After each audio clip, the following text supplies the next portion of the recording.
Awesome. Hello, and thank you for joining us today for our session, SEO Strategies for Early Stage Companies. My name is Daniel Nzwado, and I'm happy to welcome you to today's session. If this is your first time attending one of our workshops, let me provide some context on Startup.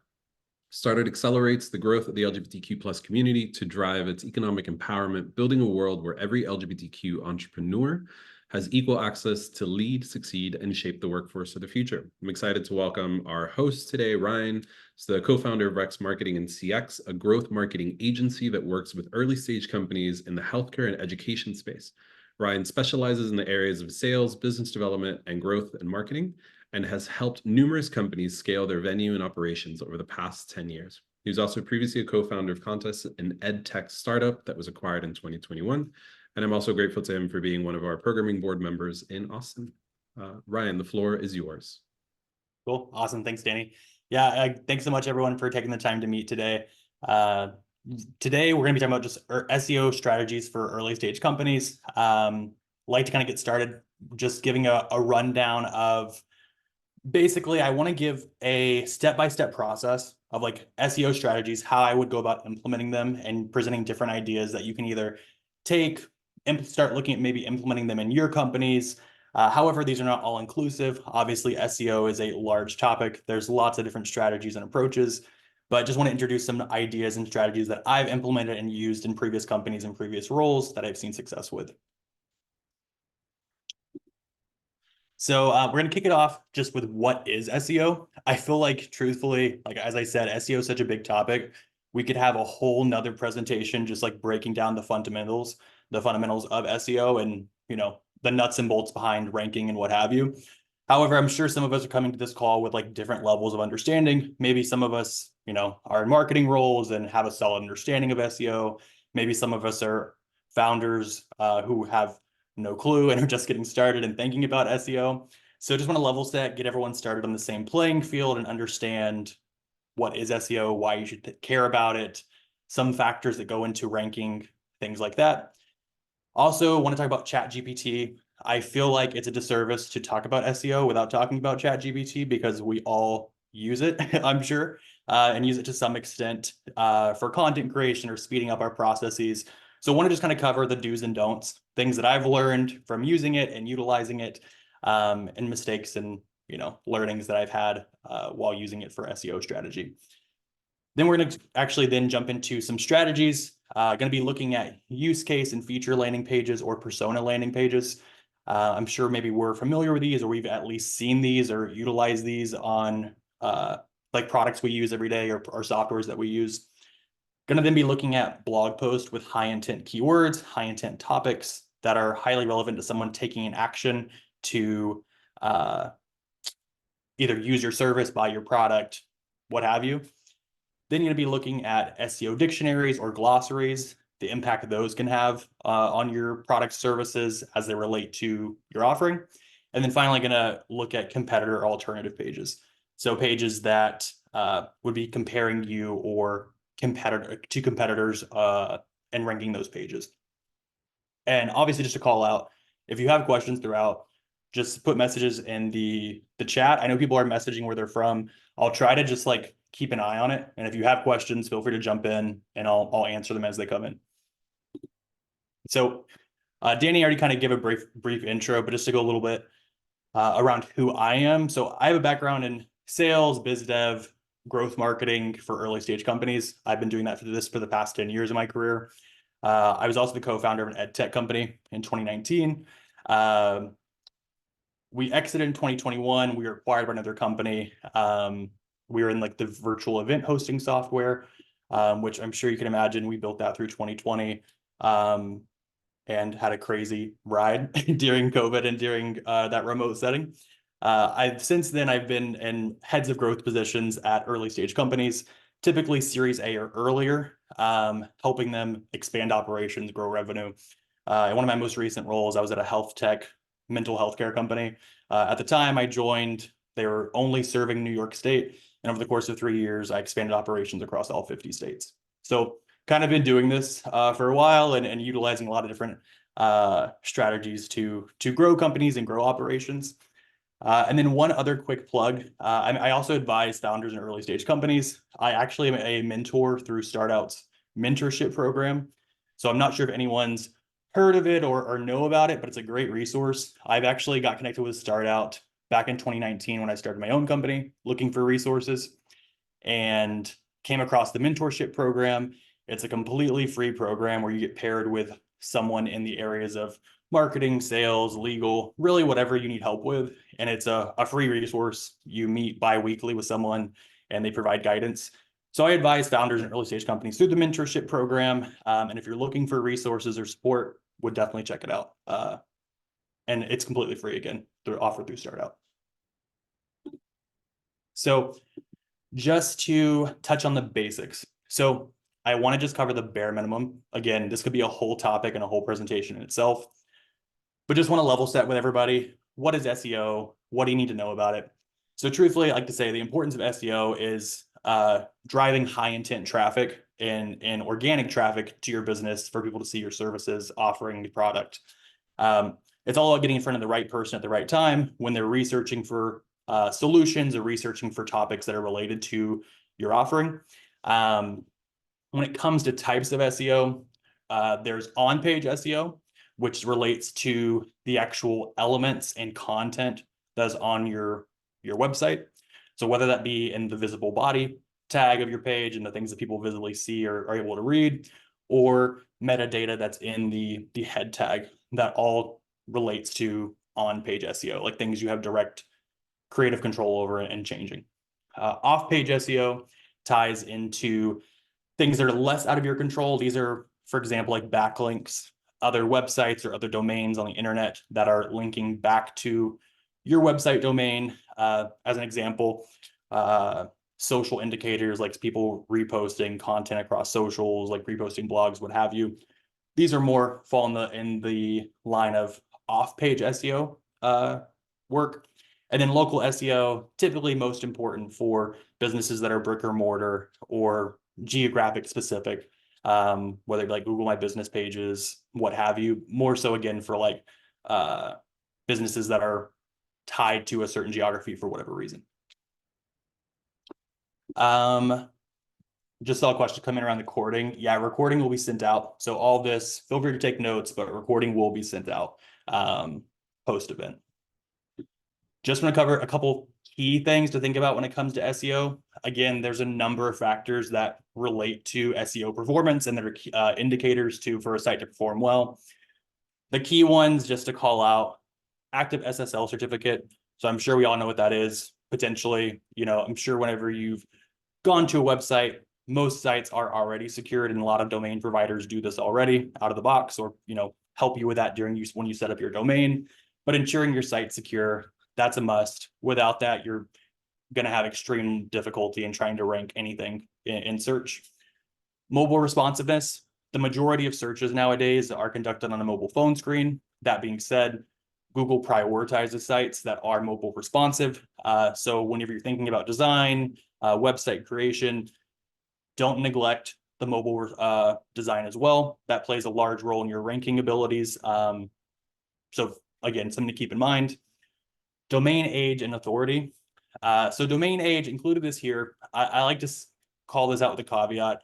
Just because you have a brand new website or a brand new domain, that does not mean that you're not going to rank. It just means that sites that have been around, or domains that have been around for a longer period of time, have that in their favor, that they've been around for longer. However, that does not necessarily mean that a new domain you started last month is not going to ever rank in search results. It's just one of the factors that goes into it. Domain authority is something that's more pertinent. So domain authority relates to basically how authoritative your brand or your domain is. Key factors that affect your domain authority are things like backlinks, which I mentioned previously. So for example, if you get a press release, if you have a link from New York Times referencing your domain, referencing your business, that's obviously going to be a key indicator to Google that you're an authoritative site, you're a authoritative resource that,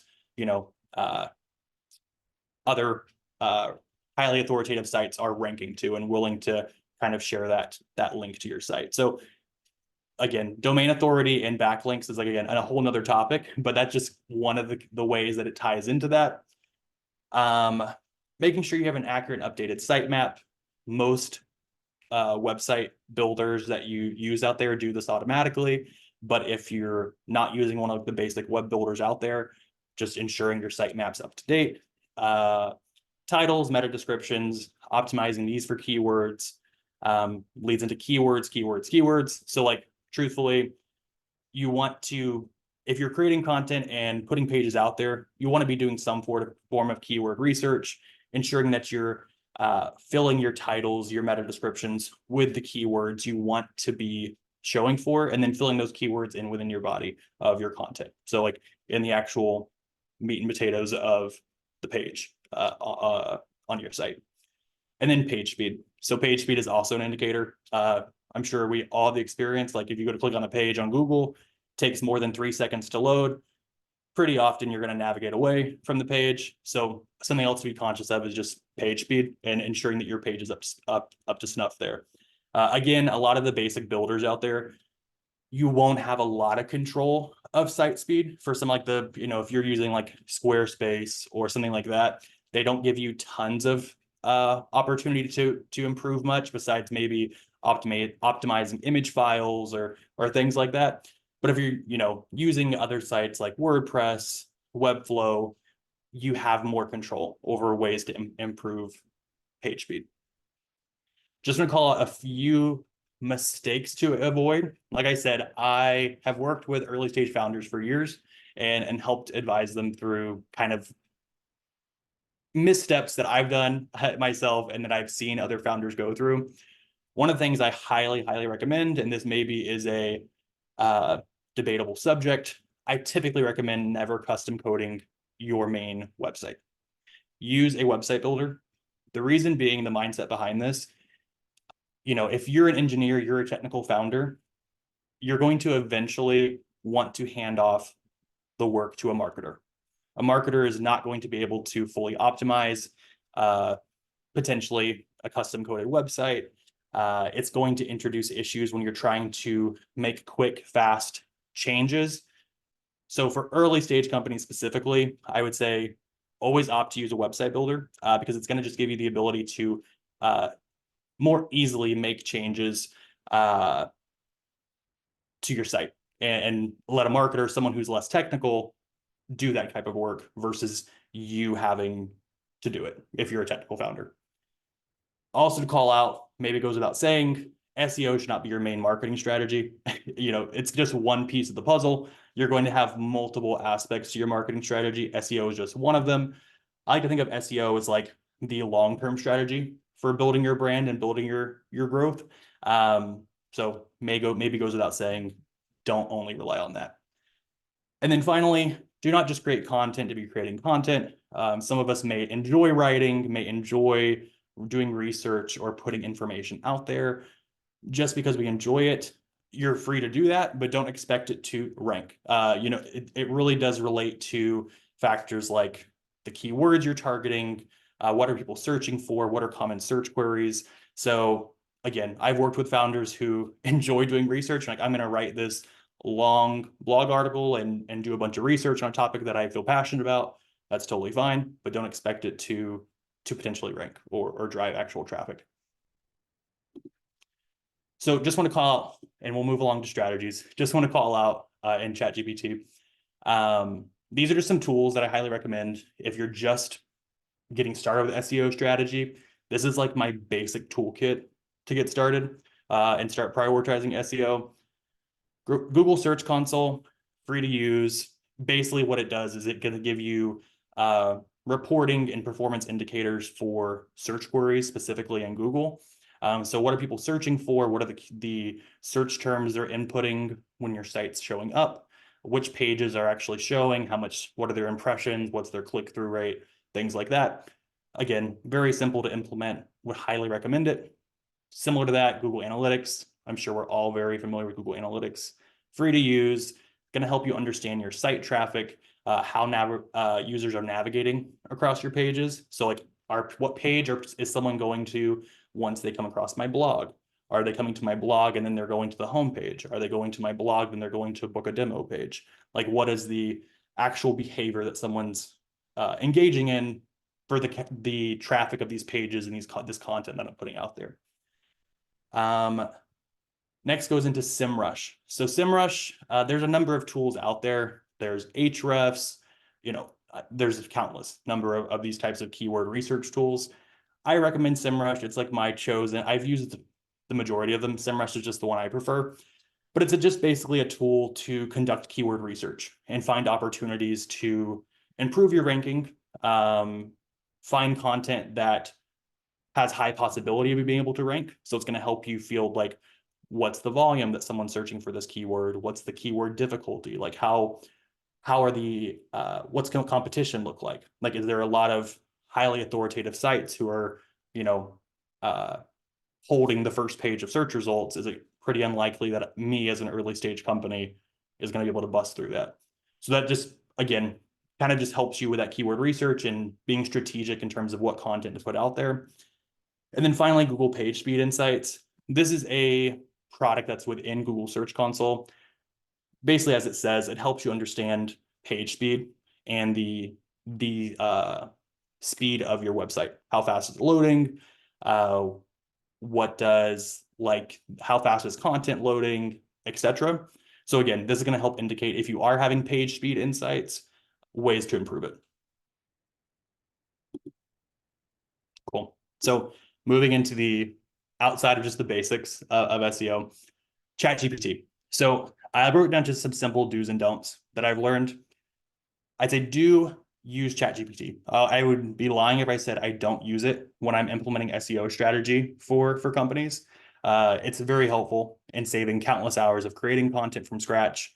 However, do not copy and publish text directly from ChatGPT.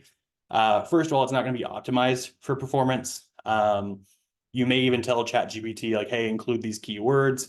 Again, it's not going to have your brand tone. It's not going to speak to your customers. Just don't copy and publish it. It's not going to really help you build brand or even be able to rank well. Also, too, ChatGPT has really thrown a wrench in just like content creation over the past couple of years, where a lot of brands have been cranking out tons of content. And I'm not sure if anyone's been following, but Google actually just recently released their new search experience, which is utilizing AI in a lot of their search results. And Google is smart enough to start to recognize pages that are very clearly copy and paste from or AI generated. And they aren't yet, but I highly predict that in the near future, these pages are no longer going to be able to be ranked, or have a much harder time ranking if someone truly just cranked out 100 blog posts or 100 pages of purely copy and pasted content from AI. So use ChatGPT to create informative content. With that new search experience that's just launched through Google, they're prioritizing informative content. With the new search experience that's been launched by Google, a lot of like the little guys who were not on the first page of search results are now actually being shown in these like AI recommended search responses and search results, because they're more informative. They're actually getting at the query. They're actually getting closer to the response that the actual individual is searching for.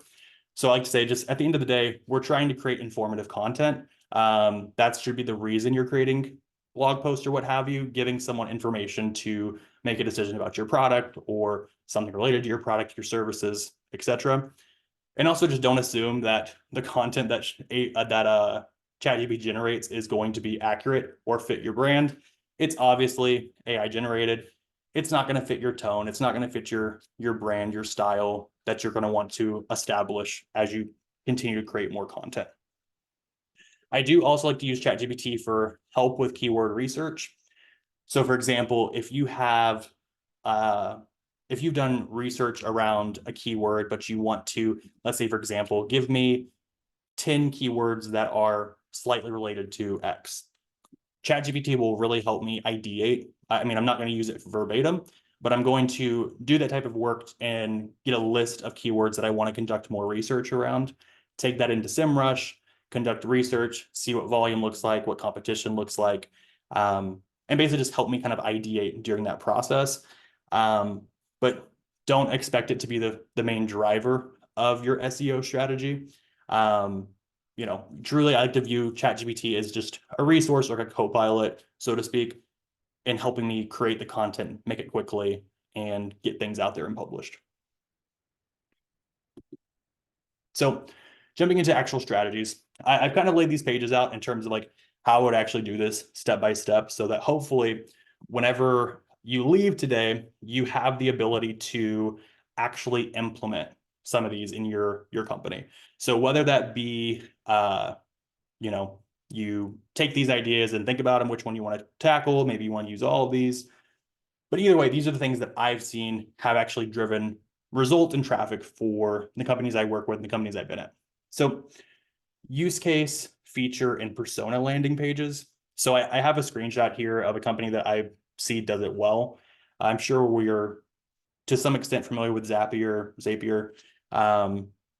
They're truthfully, I like to view them as like a really strong SEO driven company. I'm sure if you were to, they typically also too, when you Google like how to connect MailChimp to Google Sheets or things like that, they've created highly customized pages to these different search queries that are related to the products they integrate with and connect.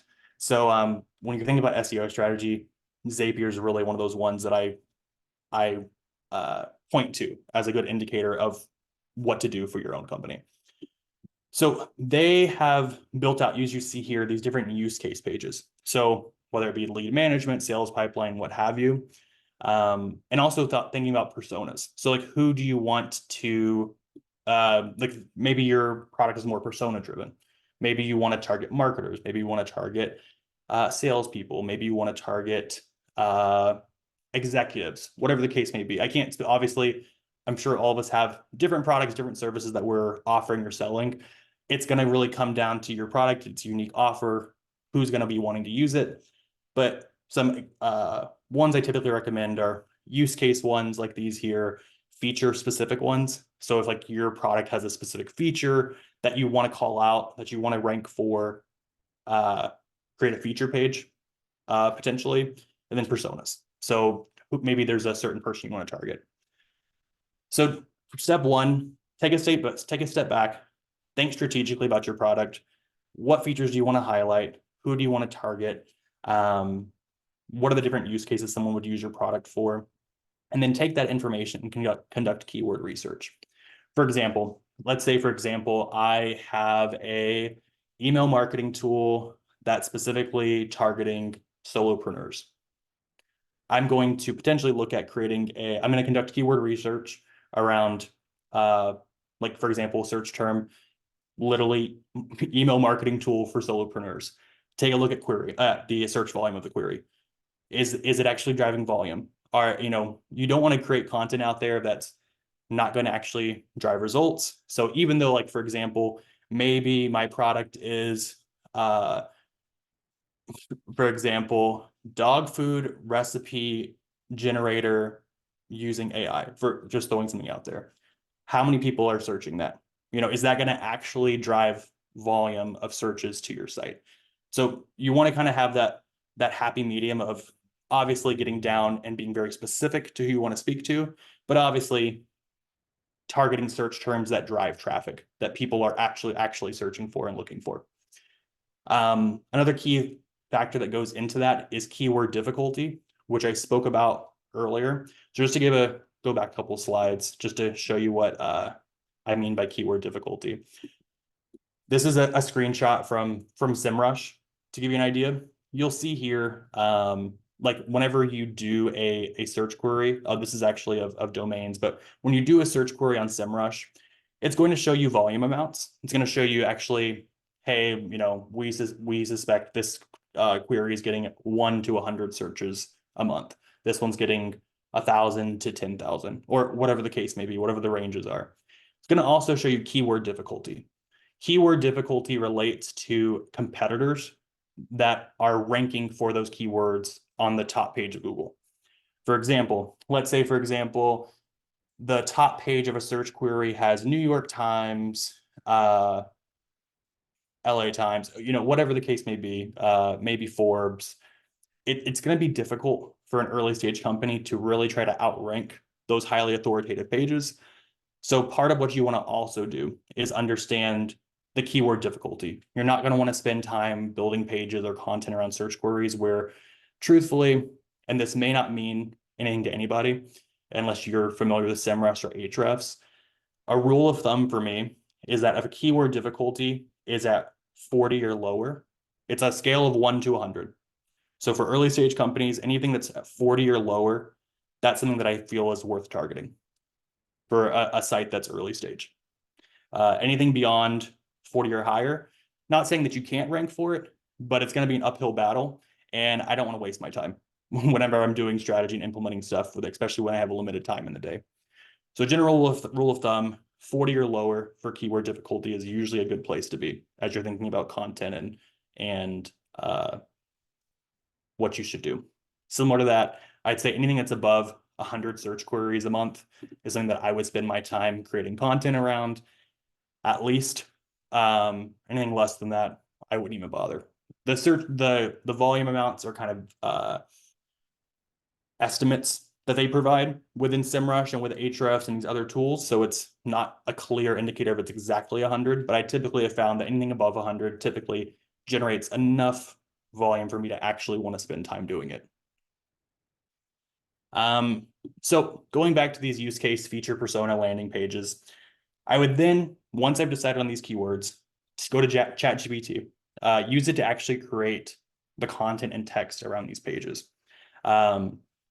For example, you might introduce paragraphs of text. Generally speaking, you want it to be about 1,200 words, at least in terms of getting the page to rank well, in my experience. So 1,200 words is a good indicator of a page being able to rank. From there, I would maybe create a paragraph explaining, like, for example, if I was a persona, why a marketer wants to use product X. Then introduce a paragraph of how does product X help you save X hours, for example. Thinking about creatively, like, what are the different paragraphs of content out there? 1,200 words may not seem like a lot, but once you actually start building the page, it's going to seem like a lot. You're going to be like, what else can I write about? I kind of included a lot of stuff, talked about the feature, what have you. So introducing those kind of question paragraphs often can help you increase word count and make it more informative. Going back to what I said earlier, the more informative your page is, the higher opportunity you have to rank in search results. Once you have this content, modify it to fit your brand. Make sure that you're incorporating keywords that you conducted research on. Obviously, make it seem more personalized to your brand, make it seem more human. I'll often sometimes use, especially with a blog post, there's a number of tools out there. Copy leaks is one of them that you can actually copy and paste content into, and it'll actually give you a score or a rating of, how likely this is to be detected by an AI detector.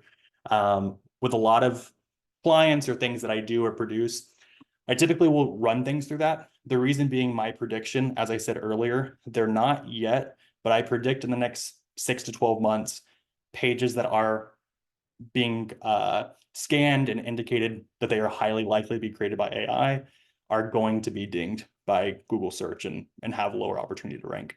So I'm kind of preemptively getting ahead of that. And with clients, ensuring that content is well ahead of that change coming.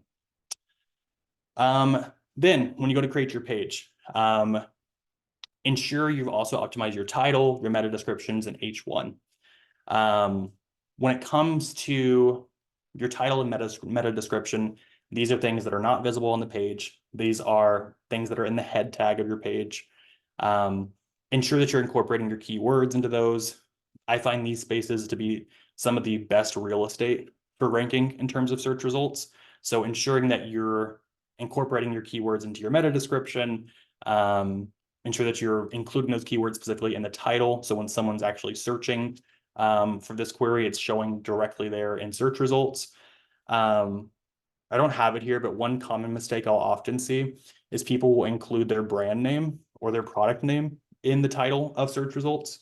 Don't do that. Like, you have very limited real estate and characters that are allowed to be shown before it's cut off in search results. And there's no need to incorporate your product name. Again, you want to speak highly to what someone's searching for, and just keep your title of the page concinct, and I wouldn't include title product name. In terms of these pages, add links to these pages in your main navigation. As we see here with Zapier, if you went to their homepage today, you'll see they have the drop downs for products, solutions, what have you. The reason being, Google will oftentimes consider internal linking when it comes to search results. So for example, the more times your page is linked internally, the more visible it is to Google search crawlers, and the increased volume that it has to be crawled and seen by their crawlers. That's why I typically recommend for these high profile pages that you want to be ranking and showing in search results, I would include these in your navigation as a drop down similar to this, and think of them as like just additional landing pages that, again, too, if someone found you and just came to your homepage, they're also informational around like, hey, this is how you could use my product, this is the benefit of using it, etc. And then maybe it goes without saying, but ensure you have a CTA, like ensure you have a book a demo, reach out, contact us, whatever the case may be. But just simple like conversion rate optimization standards, ensure you have some sort of CTA that someone's going to engage with and action they're going to take for these pages. That transitioned into blog posts with high intent. So I have an example here of a product and I think a blog post that I view as high quality. So not super relevant to what TenantCube does. They basically help individuals list their properties and generate applications for their open units. So TenantCube, you can see here, they produced a blog content that's 5 great ways to attract more rental applications.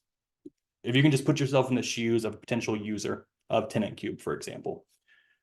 I literally, when I found this blog post, I just searched how to get more rental applications.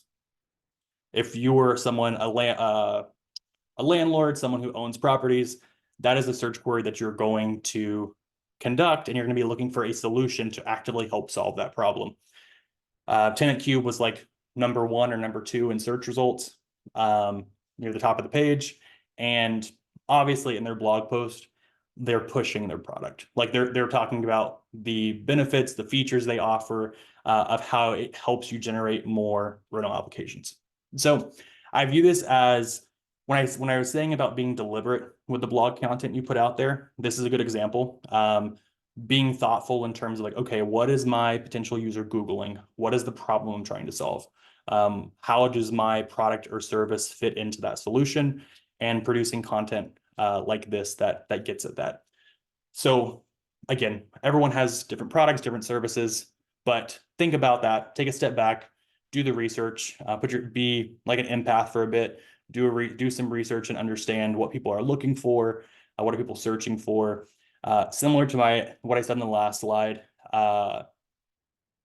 conduct keyword research around these different search queries, these different topics. I don't want to sound like a broken record, but again, think about search volume, ensuring that there's enough search volume for these different keywords. When it comes to keyword difficulty, ensure that keyword difficulty is something that you can compete with as an early stage company, not something that you're gonna not be able to rank for.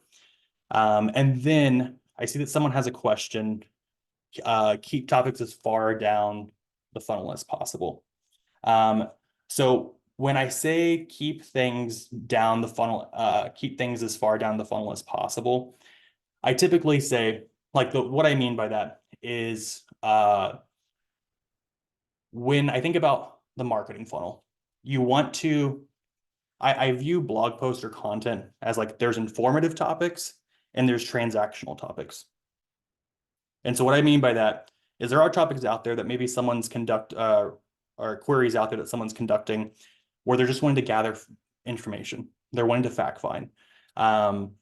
You know, for example, like speaking of Tenant Cube, and more of an informational blog post would be, for example rental application for Texas, or something that's more informational where someone's looking for resources that are related to your brand that you might want to produce content for as you're thinking about awareness building and informational content.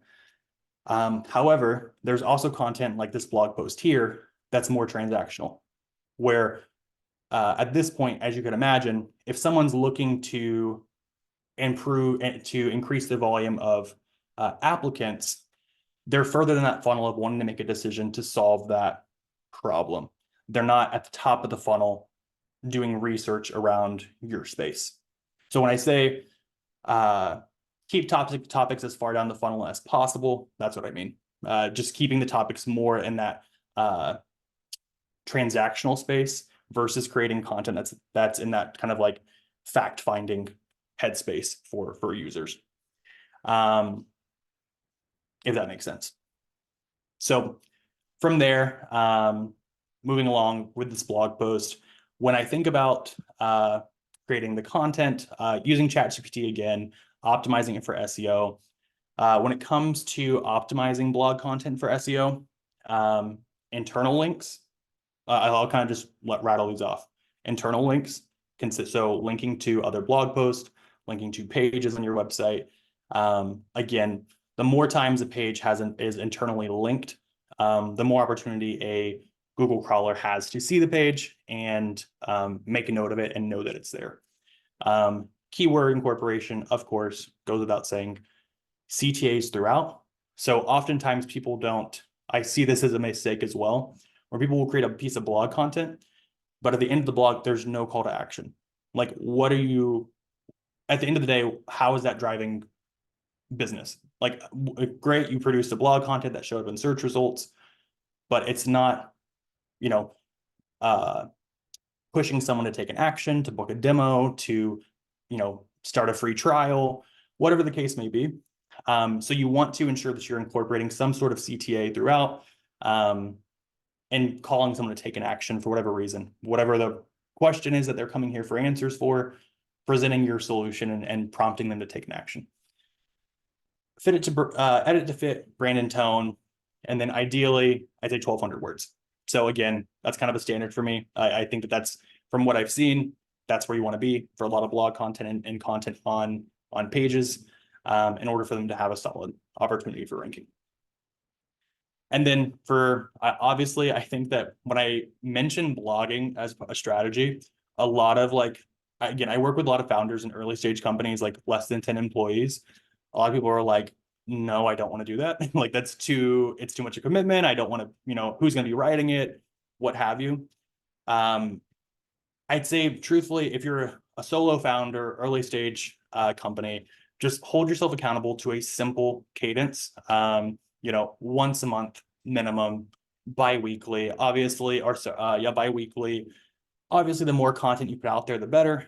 But if you're someone who hears the word blogging and you're like, I don't have time for that, just hold yourself accountable to have some sort of cadence that fits your schedule, fits what you can do. But again, I like to say too, with blogging, the more content you have out there, the better. So if you're someone who can crank out 100 blog posts over the course of 2 months, then go for it. I think that's great. That's awesome. Most people probably can't do that. But yeah, that's kind of just what I say when people are kind of scared of the blogging idea. So moving along, SEO dictionaries and glossaries. This is one that I often see. It's overlooked or people don't think about often. And I see that some brands do it, but you know, I often see it's overlooked or for a lot of companies. So an SEO dictionary or glossary is a great opportunity to rank for terms that are related to your product offering. So to give like an example, the one I have here screenshotted is from a company called ZenCare. If anyone's familiar with it, it's in the mental health care space. They help people connect with therapists. So you see here in their therapy terms, this is a SEO glossary. I've just included a screenshot of the first row here, but it's hundreds of entries around topics or terms related to therapy. So, for example, if someone's Googling what is the ABC model or cognitive restructuring worksheet, or whatever the case may be, the thought process behind this is that these individuals are searching for terms related to your brand, your offering, your product, your service, what have you. And again, I think that this is not relevant for every service. However, you'd be surprised if you just think about your product and your offering that you most likely could create like a glossary of some sort. You may not be able to create like a 200-word glossary, but you could have a glossary of some sort. If you have an email marketing tool, like what is click-through rate? What is bounce rate? Like there's obviously a lot of content around that already, but think strategically about your product and the offering you have, and how these terms could fit into like helping your selling and bringing someone into the product. So I see a question here. What's the simplest form of glossary like this could take? So good question. So typically, I'd say that, so I'll actually tell a little story of like a growth hacking kind of technique I did. So at the company I was at, it was a mental health tech company. It was a marketplace model where we were driving consumers to work with therapists. I was also driving therapists to sign up for the platform. Whenever we created our SEO glossary, sent out a blast to our therapist marketplace users and told them, hey, here's an opportunity for you to get published and get a backlink. And basically, you'd be surprised. We had at the time, about 700 therapists who are using the platform. And our whole SEO glossary was basically created by our marketplace users because, and obviously we then would go in and optimize the content, but they basically did all the writing. It was an opportunity for them to get visibility as the author, and we didn't include their author bio on the page and what have you. Now everyone's not going to be able to do that. Like not everyone's a marketplace model or has people who are going to be able to do that. However, that's just an idea of like, maybe there's a way you could reverse engineer this. Do you have users that could who would want to be involved with this? Also, too, utilizing AI here, producing content quickly, what have you. I'd say in my experience of implementing this, it was kind of like an edge case where like we knocked out the SEO glossary in like probably 2 months time with like hundreds of entries. So, however, it has led to a lot of organic traffic from the glossary. So it is a technique that I would highly look at doing and just finding a way to make it work for y'all. I'd say leverage AI as much as possible, or potentially leveraging your user base. Cool. So one of the things too is obviously tied into a question. If someone's doing this, they're most likely looking for an answer to a glossary term, what have you. So it's going to probably tie into a question. Make the title the question. So like, what is blank? How to blank? What have you? That's typically what I've done when I've done these glossaries and implemented them. Then again, use ChatGPT, create definition entries related to the terms you've chosen, modify the copy to fit your tone, your brand, include the keywords you want to target, and then make sure you link your main dictionary page somewhere in your homepage. Again, I've said this a few times, but internal linking is one of the best ways to improve a page's potential to rank in search results. So typically what I've done is include this in the footer as a resource, or if you have like a resources page on your website or a resources linked somewhere on your website, just include it. Like for example, ZenCare's is therapy terms. Maybe yours is email marketing terms. Maybe yours is AI prompt terms, or whatever the case may be. Like just have that linked in like a resources section on your homepage. And then finally, last one we're going to talk about, I know we're kind kind of getting close to time. I want to save some room for questions at the end. Um, so think about the competitors you have in your space. Which competitors could you leverage their traffic to drive more traffic to your page? So one of the things I'd say is that when I think about competitors I want to target, don't go after the big guys. Think about smaller brands that maybe are larger than your company or larger than your service, your product, that are driving traffic organically, and find ways to hijack their traffic that they're generating or the audience that they've built up. This is a great way to very quickly get in front of people who actually maybe are unhappy with the product and are looking for something else. So for example, I literally just Googled like MailChimp alternatives, but let's say, for example, maybe you're an e-signature company and, I'm not sure if anyone's heard of Signwell or know of it. It's like an early stage electronic signature company. So maybe you would look 10 best alternatives to Signwell if you're an e-signature company. The reason you would do that is the opportunity. If you Googled 10 alternatives to DocuSign, someone's already probably done that. I haven't done the search right now, but I would almost venture to assume that that's already been done. Someone's already created a page that's 10 best alternatives to DocuSign or HelloSign or whatever the case may be. But think about smaller brands that have built that following already and create these alternative or competitor pages. One thing about them too is, one thing I'd say is I wouldn't do say, for example, MailChimp versus your email marketing tool. The reason being is that no one's searching for that, especially if you're a small brand. And this is speaking more from someone maybe that your product is like building up its following, building up its user base. People probably aren't searching for your company. I mean, probably not. If you're maybe if you're a company that's been around for a bit, you're already driving organic traffic, then potentially. But if you're early stage, just getting things going, no one knows of your company. They're not going to be Googling MailChimp versus X. They're going to be looking for alternatives to brand that has a following, if that makes sense. So that's why I have this here as an example. I would think about basically how to leverage the keywords related to the competitor that already has that following.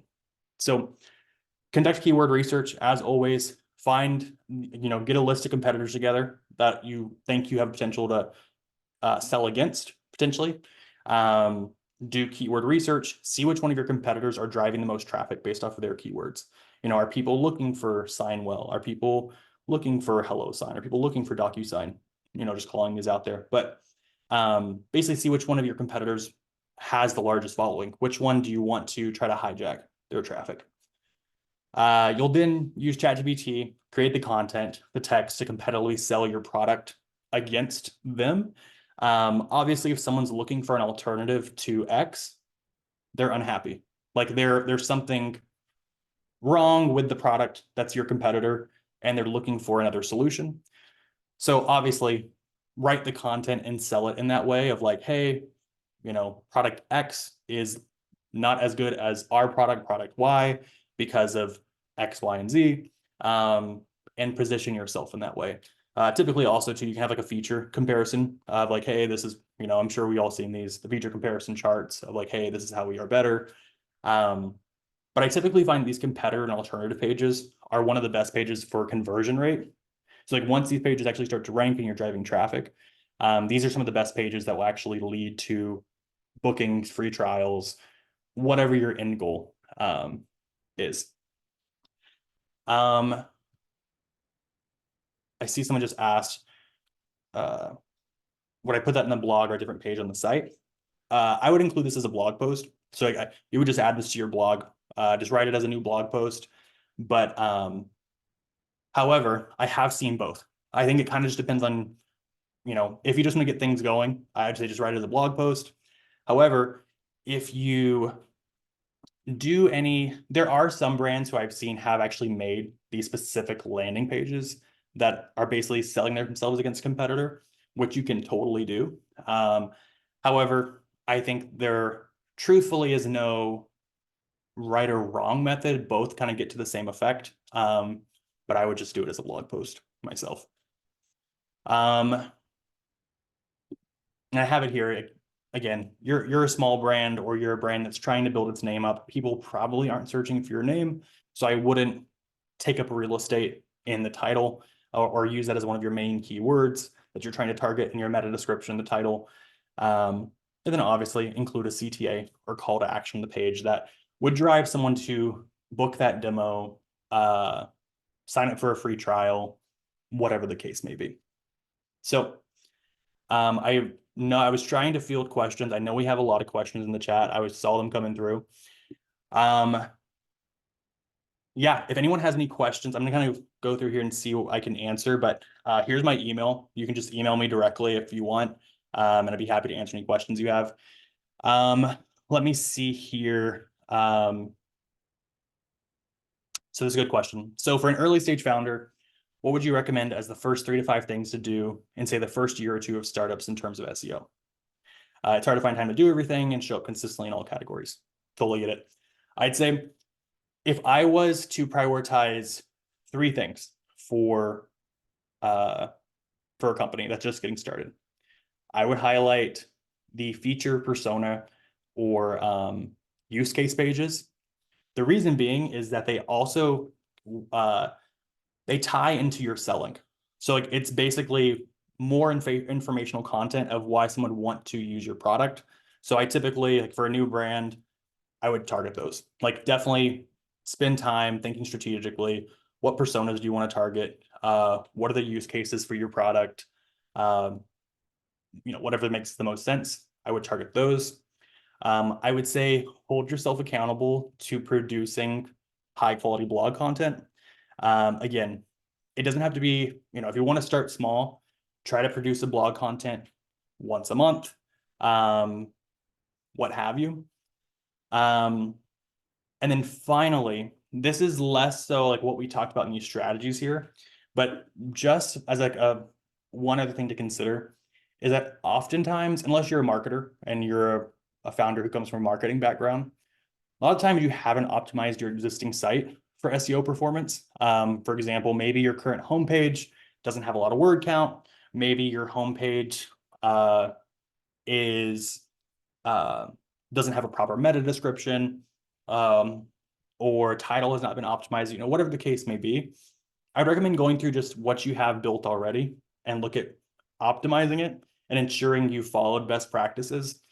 Again, it kind of opens up a can of worms because best practices for like site optimization is like a whole nother presentation. But I would say that is one thing I'd also consider doing, and just making sure that you have a handle on that to ensure that like any of the new content you're putting out there is optimized properly. And so just maybe kind of skilling yourself up in that way. So yeah, I'd say that's kind of like bare minimum. That's what I would recommend doing in terms of like just getting started and getting something out there for performance. I'd also say too, as I said, the competitor pages I find in my experience are some of the highest converting pages out there. So if you have competitors in your space that who are, again, smaller guys, not the big ones that you want to go after, I'd look at also implementing some of these competitor pages, just because I've seen in my experience them leading to just higher demo bookings or free trials or whatever the case may be. I think I'll just answer one more question, unless anybody else have any other questions that they want to put in the chat. Let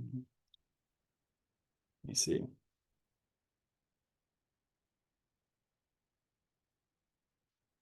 So someone said, I've thought about competitor pages because I'm a bit nervous because I have two direct competitors. We're in the same networks. Yeah, I think that, so basically framing your competitor pages to not create bad blood, so to speak, and talk poorly of your competitors. I think truthfully, just like boil it down to the truth, like of like, how is your product better? Like where I'm sure that if your product was not better, you wouldn't be doing what you're doing. Obviously, there's some sort of competitive advantage to wanting to use your product versus competitor. So I would just say be truthful. And like, what is it that's your competitive advantage that someone would want to use your product versus the X? I don't think that these competitor pages you should aim to create bad blood. I view them more as like just an opportunity to competitively sell, which I'm sure you're already doing to some extent if you're direct competitors. Cool. Awesome. So I see people are jumping off. I know we're close to our time. So I do appreciate everyone taking the time to attend this. Hopefully it was insightful. If anyone has any questions, you can email me here. If anyone wants help with any of this or implementing any of this, feel free to reach out. Be happy to chat and, even just discuss, like, ideate around how we could help you. We specialize in growth marketing. Again, we work mainly in healthcare and education, but we have worked with brands all across the board. So yeah, we'd be happy to chat with anybody who wants assistance. Fantastic, Ryan. Thank you so much for your time today. We love partnering with Rex Marketing and CX. You are fantastic. Please make sure you get Ryan's email, connect with them, and they will be back with us soon enough. We love their content. Thank you all so much. Have a great rest of your day. Cool. See y'all.